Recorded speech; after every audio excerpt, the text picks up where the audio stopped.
Hey there, how's it going? Let's look at the directions. They say to simplify, and it says the final answer may contain negative exponents. So if I get a negative exponent, they're okay with it. So great. I'm going to not worry about if I have negative exponents, so I make them positive. I'm not going to worry about it.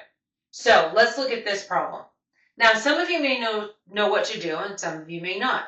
And there's actually a couple of different ways we could work this problem out.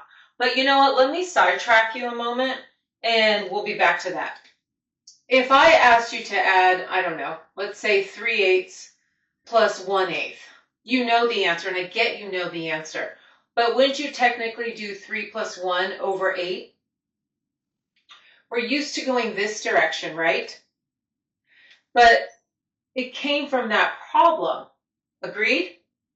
Which means each of these numerators had the 8 as a denominator, right? So if it's already a single fraction, couldn't I split it up into two little fractions if possible?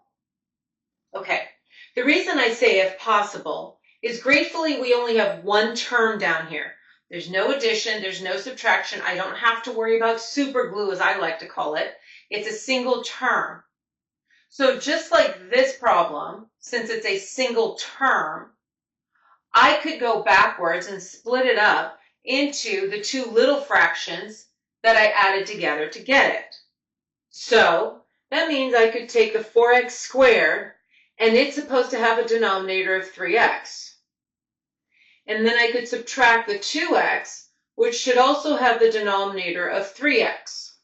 So I can split it back up into two little fractions. Are you okay with that? Yeah, because if you went this direction, since the denominators are the same, wouldn't you have 4x squared minus 2x on top? Yeah. Okay. This is what's called dividing by a monomial. Monomial means one term. That's technically what we're doing. And I like to look at it as separating it back into the little fractions that gave me this big fraction answer.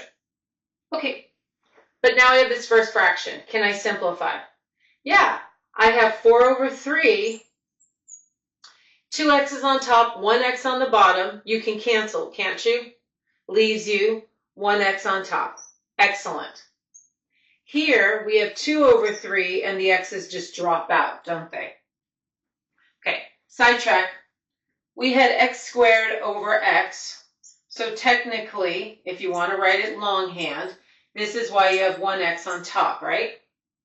But what happens if you had this? You'd have an x on the bottom. You would have an x on the bottom. And isn't that just written as x to the negative 1?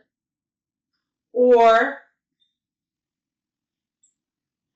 wouldn't you take the power on top minus the power on the bottom and still get x to the negative 1?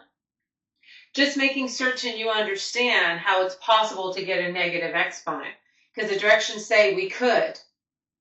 All right, but is this making sense over here? Okay, so I have some examples coming your way. Work on them before you find my answer key video, and I'll catch you on the flip side.